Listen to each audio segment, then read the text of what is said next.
എല്ലാവർക്കും നമസ്കാരം. ഞാൻ ഡോക്ടർ വിദ്യയാണ്, DMO പാലക്കാട്. പാലക്കാട് ജില്ലയിൽ വളരെയധികം ചൂടാണ് അനുഭവപ്പെടുന്നത്.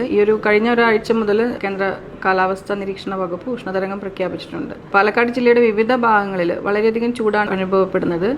41 ഡിഗ്രി സെൽഷ്യസിന് മുകളിലും പല സ്ഥലങ്ങളിൽ ചൂട് രേഖപ്പെടുത്തിയിട്ടുണ്ട്. ഇതിൽ പ്രധാനമായിട്ടും ചെയ്യേണ്ടത് ഒന്ന് പകൽ സമയത്ത്, അതായത് 11 മണി മുതൽ 3 മണി വരെയുള്ള സമയങ്ങളിൽ പുറത്തിറങ്ങാതിരിക്കുക. അതുപോലെ മറ്റു തൊഴിലുകൾ, അതായത് പുറത്ത് ചെയ്യുന്ന പണികൾ, അതായത് കൺസ്ട്രക്ഷൻ വർക്കുകൾ, കൂലിപ്പണി, തൊഴിലുറപ്പിൻ്റെ ജോലി, അങ്ങനെയുള്ള കാര്യങ്ങളൊക്കെ ചെയ്യാതിരിക്കുക. പിന്നെ കുട്ടികളാണെങ്കിലും പകൽ സമയത്ത് ഈ ഒരു സമയത്ത് പുറത്തിറങ്ങി കളിക്കാതിരിക്കുക.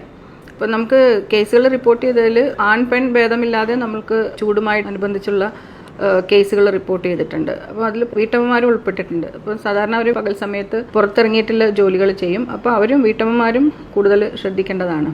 നമ്മൾക്കുണ്ടായ 2 ഡെത്തും, ഒന്നൊരു ആൽക്കഹോളിക്കായിരുന്നു, വേറൊന്ന് ഒരു 90 വയസ്സുള്ളൊരു സ്ത്രീയായിരുന്നു. പ്രായമുള്ള ആൾക്കാരെയും നമ്മൾ കൂടുതലായിട്ടും ശ്രദ്ധിക്കണം. ഗർഭിണികൾ, പിന്നെ അതുപോലെ മറ്റു രോഗമുള്ള ആൾക്കാർ, ഇവരും കൂടുതൽ ശ്രദ്ധിക്കേണ്ടതാണ്. മറ്റു രോഗമുള്ള ആളുകൾ കൃത്യസമയത്ത് മരുന്ന് കഴിക്കണം, ഭക്ഷണം കഴിക്കണം. പ്രഗ്നൻ്റ് വിമൻ ആണെങ്കിലും അതുപോലെ ഓൾഡ് ഏജ് ആണെങ്കിലും വീടിന് പുറത്തിറങ്ങി കഴിയുന്നതും വെയിൽ കൊള്ളാതിരിക്കാനായിട്ട് ശ്രദ്ധിക്കണം. പുറത്തിറങ്ങുമ്പോൾ തൊപ്പി, കുട, ചെരുപ്പ്, പിന്നെ കുടിവെള്ളം കയ്യിൽ കരുതണം. സാധാരണ പുരുഷന്മാർക്ക് കുടയെടുത്ത് നടക്കാനുള്ളൊരു മടി ഉണ്ടാവാം.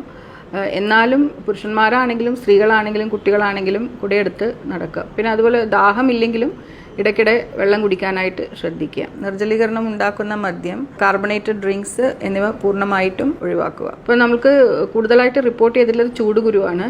സാധാരണ ചൂടുകുരു ഉണ്ടാകുമ്പം കാലമിൻ ലോഷനോ ചൊറിച്ചിലിനുള്ള ഗുളികയും കഴിച്ചാൽ മതി. പിന്നെ ഒന്നുള്ളത് നമുക്ക് ഹീറ്റ് എക്സോഷൻ റിപ്പോർട്ട് ചെയ്തിട്ടുണ്ട്, അതായത് ചൂടുകൊണ്ടുണ്ടാവുന്ന തളർച്ച. അപ്പോൾ അങ്ങനെയാണെങ്കിൽ ഉപ്പിട്ട് കഞ്ഞിവെള്ളം കുടിക്കാം, അല്ലെങ്കിൽ ഉപ്പിട്ട് നാരങ്ങ വെള്ളം കുടിക്കാം. നന്നായിട്ട് വെള്ളവും കുടിക്കണം. അപ്പോൾ ഡീഹൈഡ്രേഷൻ ഉണ്ടാകുമ്പോഴാണ് ഹീറ്റ് എക്സോഷൻ ഉണ്ടാകുന്നത്. പിന്നുള്ളത് ഹീറ്റ് സിൻകോപ്പിയാണ്. അത് ഹീറ്റ് സിൻകോപ്പിയും ഇതേപോലെ ശരീരത്തിൽ വെള്ളത്തിൻ്റെ കുറവും അതുപോലെ ഉപ്പിൻ്റെ അംശം കുറയുമ്പോഴാണ് ഹീറ്റ് സിൻകോപ്പി വരുന്നത്.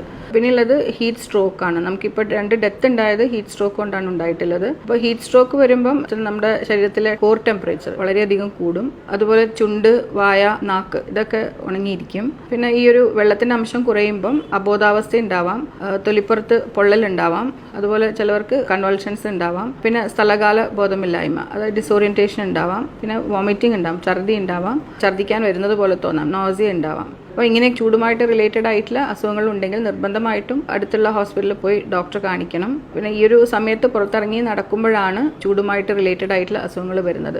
ജനങ്ങൾ തന്നെ സ്വയം തീരുമാനിച്ച് ഈ ഒരു സമയത്ത് പുറത്തിറങ്ങി നടക്കാതിരിക്കുക. അതുപോലെ ചിലവർക്ക് അനിവാര്യമായിട്ട് നമുക്ക് യാത്രയൊക്കെ ചെയ്യേണ്ടി വരും. അതുപോലെ 2 വീലർ യാത്ര ചെയ്യുന്ന ആളുകളാണെങ്കിലും ഹെൽമെറ്റൊക്കെ വെച്ചിട്ടാണ്. അപ്പോൾ അവരും ഈ ഒരു ചൂട് കൊണ്ടുള്ള ഹെൽത്ത് ഇഷ്യൂസ് ഇല്ലാതിരിക്കാനായിട്ട് ശ്രമിക്കുക.